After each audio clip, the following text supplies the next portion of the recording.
તો રાજકોટના વાતાવરણમાં પણ પલટો આવ્યો છે। શહેરમાં ભર ઉનાળે વાદળછાયું વાતાવરણ સર્જાયું છે। શહેરમાં કેટલીક જગ્યાએ ઝરમર વરસાદી માહોલ જામ્યો છે।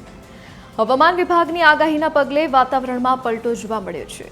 તો શહેરમાં કેટલીક જગ્યાએ ઝરમર વરસાદ વરસી રહ્યો છે। હવામાન વિભાગે આગાહી કરી હતી તે મુજબ વાતાવરણમાં પલટો જોવા મળ્યો છે અને કેટલાક વિસ્તારોમાં વરસાદી માહોલ જામ્યો છે।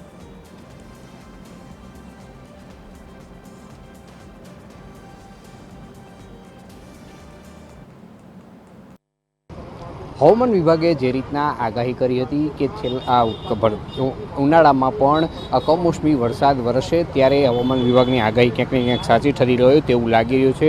અત્યારે ઉનાળામાં પણ વાદળછાયું વાતાવરણ જોવા મળી રહ્યું છે અને ક્યારેક ક્યારેક છાંટા પણ પડી રહ્યા છે। રાજકોટ સહિત સમગ્ર સૌરાષ્ટ્ર માટે હવામાન વિભાગે જે આગાહી કરી હતી કે ઉનાળામાં પણ માવઠાની અસર જોવા મળશે, માવઠાની અસર જોવા મળી રહી છે। ત્યારે આજ સવારથી જ વાદળછાયું વાતાવરણ રાજકોટમાં જોવા મળી રહ્યું છે। તડકો નીકળો નથી અને ક્યારેક ક્યારેક હળવા છાંટા પણ પડે છે। આ વરસાદના છાંટાને લીધે ક્યાંક ને ક્યાંક ખેડૂતોમાં ચિંતાનું મોજું છે। સાથે સાથે ઉનાળામાં જે રીતના ડબલ ઋતુનો અહેસાસ થઈ રહ્યો છે ત્યારે રોગચાળો વધવાની પણ એક શક્યતા સેવાઈ રહી છે। તો લોકો એવી જ આશા રાખી રહ્યા છે કે જે ઉનાળો છે તે ઉનાળો જ રહે, તેમાં આવા માવઠા ન પડે અને આવા માવઠાને લીધે ક્યાંક ને ક્યાંક ખેડૂતો અને લોકોને પરેશાનીનો સામનો કરવો પડી રહ્યો છે।